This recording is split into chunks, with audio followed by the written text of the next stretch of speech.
What's up guys, it's your boy the Mad Tui here. We're on to episode 11 of my solo survival series. And I figured today we'd do something a little less hectic. We're not going to take on the Wither, we're not going to fight the End Dragon, we are going to tackle villagers.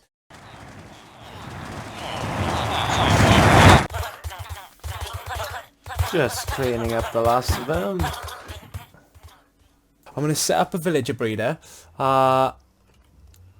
several thousand blocks away from my base, just because I'm going to do a slightly more efficient one and it kind of might look ugly, which then will hopefully provide us with enough villagers to set up an iron farm. We won't get to the iron farm in this episode, but let's definitely do the villager breeder.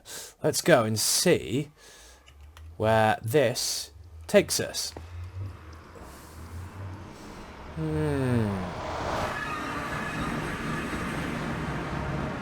Would you look at that?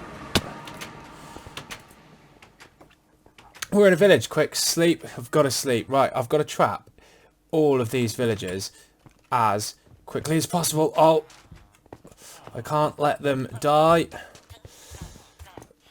Ah, this is not good.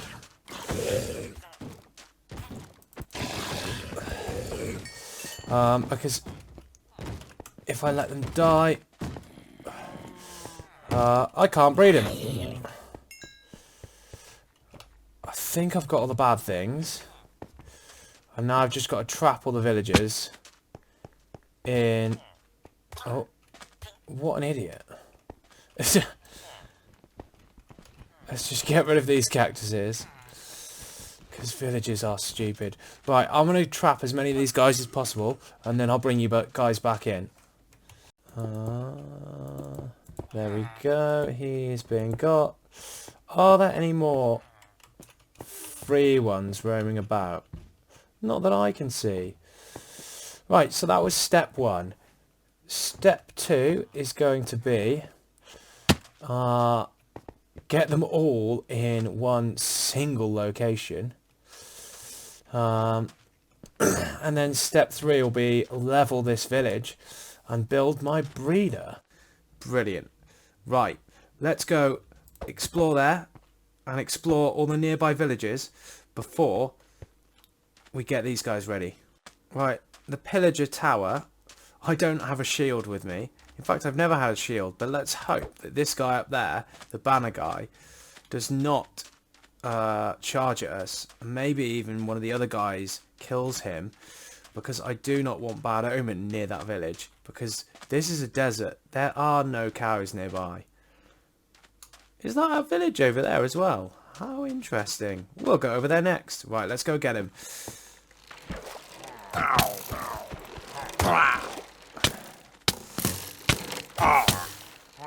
That's that one. That's that one. Let's get him. With this new sword, they are 2-hit kills.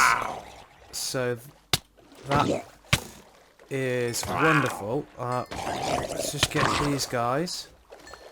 And let's get to the top of the tower and get that chest as fast as possible. Ooh. Do I want that? No. I don't want any of this. Let's just get up there. Let's just run to the top and let's hope this banner guy isn't here, because that will not be good. What's in here? Oh, they're fighting each other. That's good. Actually, I should have just done that. Is there anything else up here, or just that one chest? No, just the one chest.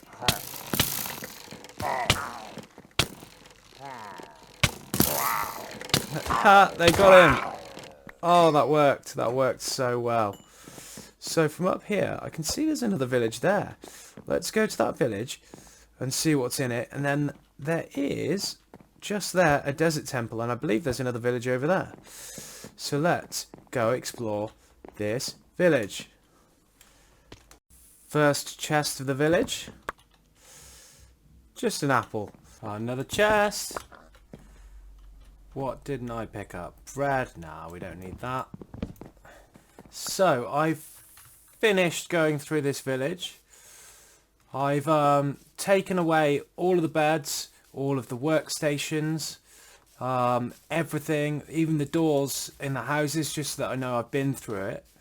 And the reason why is to keep my villager breeder and any other village based build I put near here, to keep them working fine.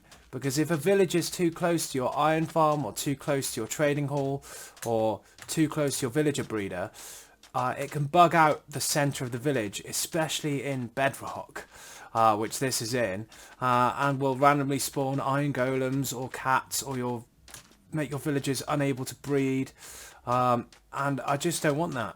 So to stop that happening, that village over there, we ransacked it, got rid of all workstations, all beds, everything, and we're heading back, and we'll go to the next nearest village and rinse and repeat. Oh, I wish I'd been recording when as I approached that. As I approached, I just heard the biggest explosion, which means I think something must have spawned down in here. Yeah, we've lost all of the loot. Look at that. What are the chances of that? Oh! Yeah, what are the chances of that? Something spawning down there and just absolutely ransacking the place. Well, I'm going to get rid of this so that we know that this desert temple has been dealt with. We got chest number 1. Ah, nothing. Yes, please. And we've got village number 3, which has several houses, and we're going to do the same as the other villages. Remove all the crops and all of the villager workstations, and all of the doors and all of the beds. What's in this one?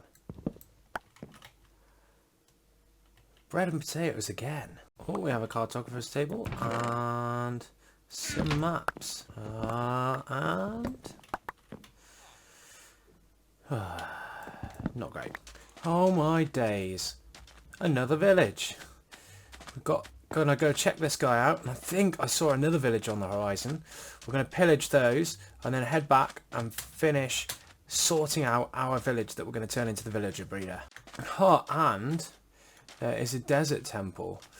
Let's hope that this one doesn't explode like the last one. The entrance is supposed to be here, isn't it? Where are you? There we go. I'm going to make my way down, and then we'll see what there is. I did love it when they added these to the game. It was such a cool addition. There we go. And we want all of this gunpowder, because I imagine I'll need quite a lot of stuff here. Sand. No, we don't want sand. That's a terrible enchantment as well. Everything about that's terrible. That one's terrible as well. That one's terrible. I mean, gold's okay. Ah, horse armor. Yeah, sure, I'll take that. Let's leave. What shall I leave behind? I like bricks. Then let's head out of here and go raid the village. That is yet another village cleared out. I am going to see if there's any more villages around here, and then I'm going to head home. Right, so the villager breeder that I'm going to be building today is a really simple design, and it just uses the mechanics that the babies are shorter than the adults, and we'll see these trapdoors as full blocks and will fall down. I've also decided though to put a south-facing rail track system so that when the villagers throw the carrots at each other to breed, some will get picked up by these hopper minecarts and dumped in a chest. So it doubles up as a bit of a farm. It's not super efficient, as an auto villager farm, but it does get a fair few carrots, especially if you AFK for a long period of time.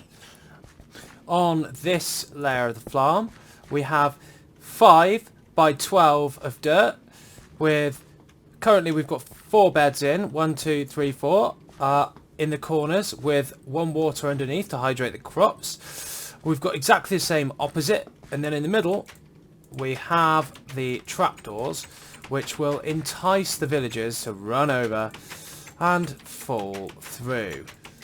And then you need 8 composters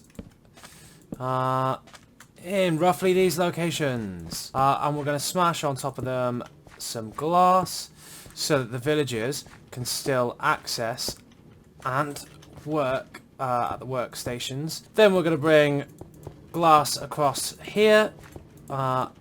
This will stop the normal villagers being able to walk across, but the babies, who are only 1 block tall, will think that this is a full block and they'll fall straight down there where that cat is. And then we put a bunch of beds up here that the villagers down here should be able to see. And because there's 10 extra beds, and there's going to be 8 villagers down here, 4 in here, and 4 in this cell. They're going to want to breed, they're going to want to have kids, and they're going to constantly be pumping out babies. The babies are going to be dropping down this hole into a water stream that we're going to install in a second. Now, if you look down there, I've added my water stream. I've got it going down every 3 blocks. What you could do is pop a nether portal down there and send them straight through to the nether. But if you do that, they're a pain in the backside to transport. So I've got them dropping down a chute almost to bedrock, and I am going to transport them using water streams over there. Hoe all your farmland and ram your carrots in. When your carrots have been successfully rammed in, it's time to get your villagers. Oh, the hardest part of this, because villagers never behave. They never go where you want them to go. They always run the wrong direction. Quickly chucked 2 levers on there just so that I can turn the farm on and off. Well, I say the farm, the minecart, when I'm not here or going through the portal, because minecarts like breaking. So we have villager attempt number 1. Go on, lad. Go on. This is the bit that takes a while, because he's not going to want to move straight away.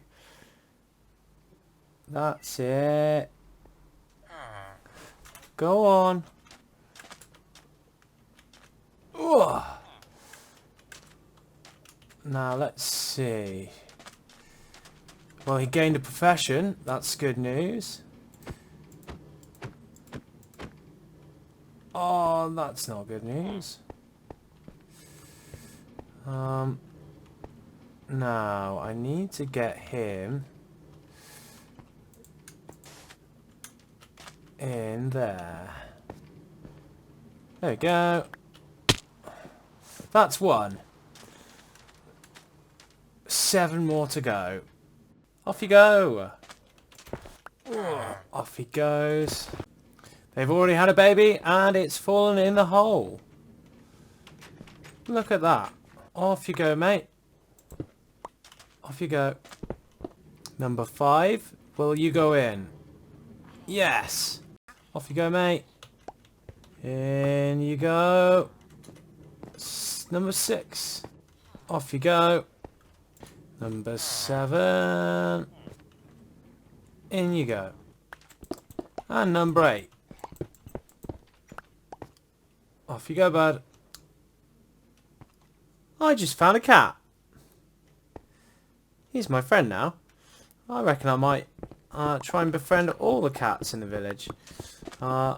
Because I reckon that'd be quite fun, trying to collect all the cats. Maybe I could make a cat sanctuary and become a crazy cat man.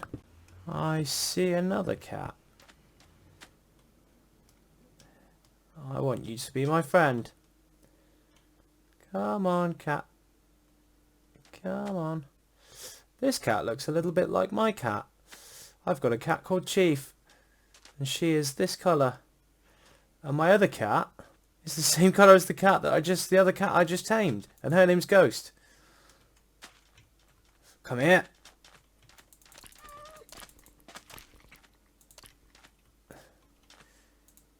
Right, come on, cat. Oh my god, there's another one. Come here.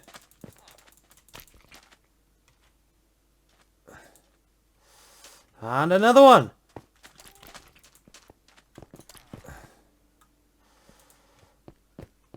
Oh my god, there's another one. Right, let's go put all these cats next to the other cat. How many cats we got now? This village has been fruitful. Oh, there's a bunny. I'd like to make a rabbit farm. I've never made a rabbit farm. I know they're not wholly useful. But I think it'd be kind of cool. Wow. My army of cats. Come on, guys. Come on. You shall be chief. Come here, ghost. You shall be ghost. You look like my first cat I ever had when I was 4. Her name was Calico. I don't have a name for you, but sit down. Or you.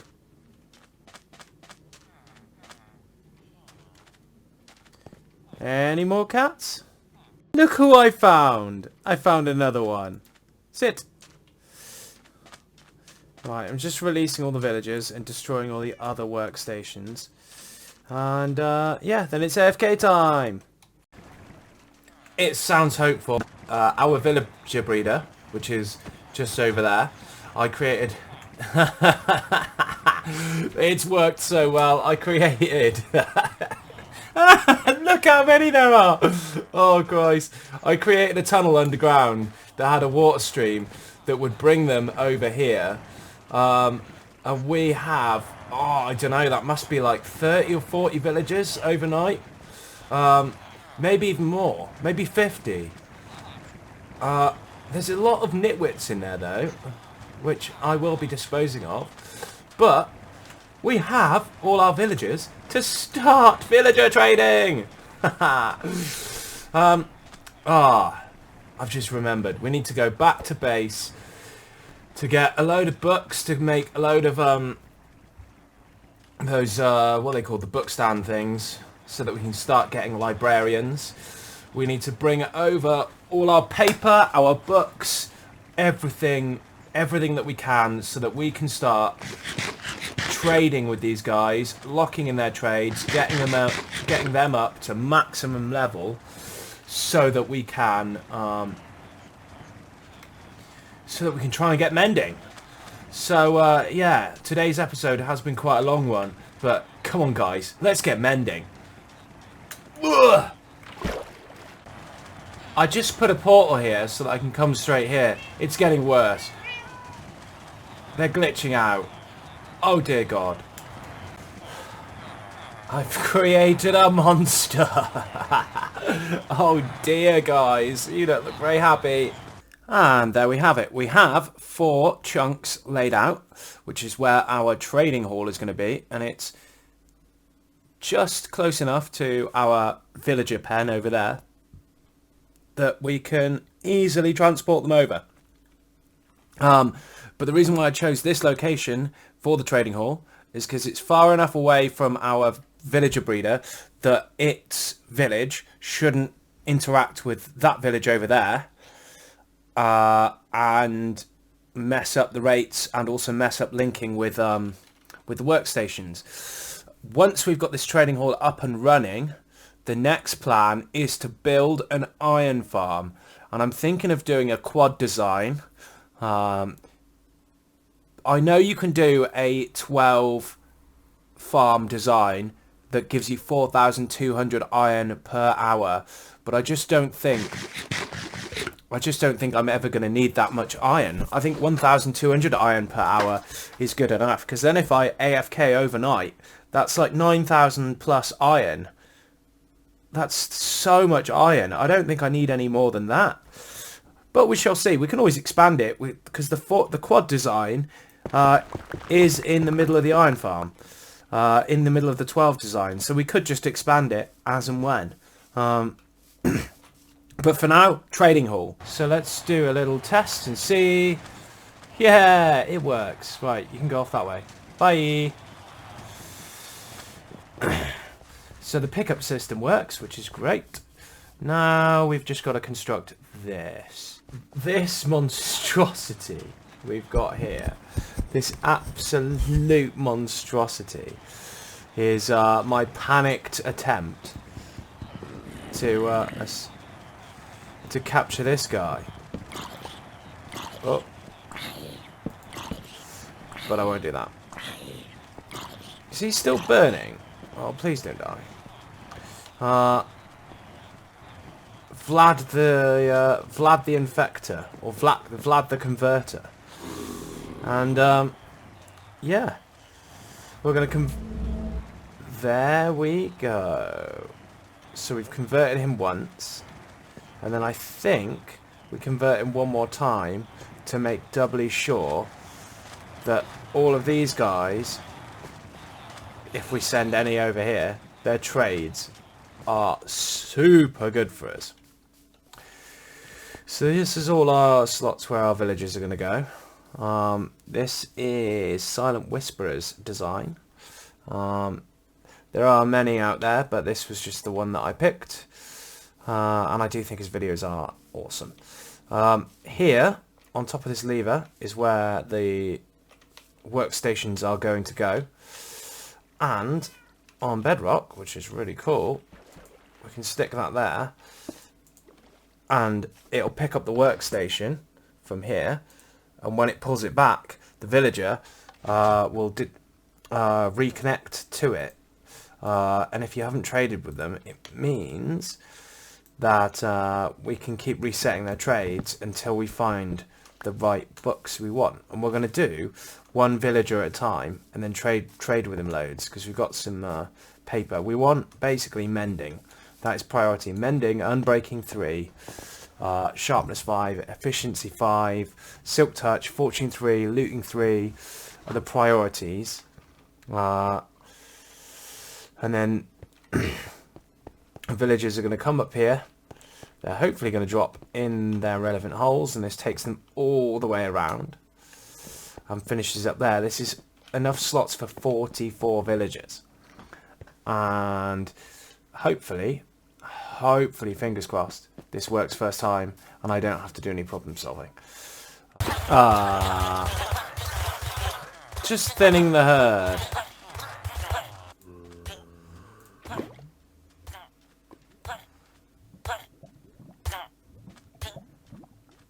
Come on. Yeah. Look at this. We've got a mending there. We're going to have to lock his trades in. Infinity. Fortune 1, terrible. Protection 3, not so good. Looting 2, not so good. Efficiency 4. Let's see. Ivy. Terrible. Terrible. Well, he's been not behaving.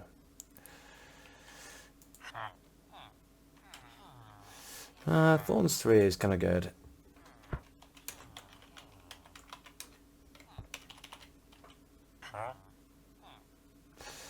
I think loyalty 3 is good. Maybe.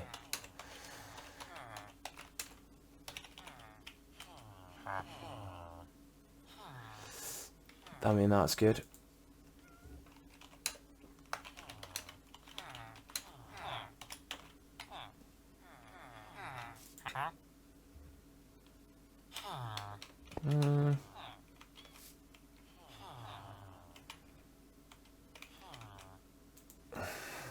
Yeah.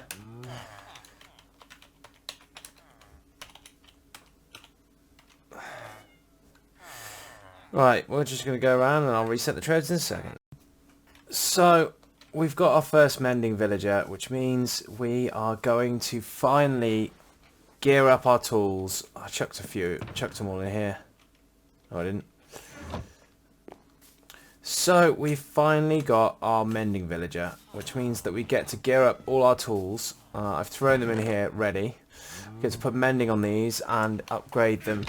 I'm going to keep resetting these villagers and working my way through them.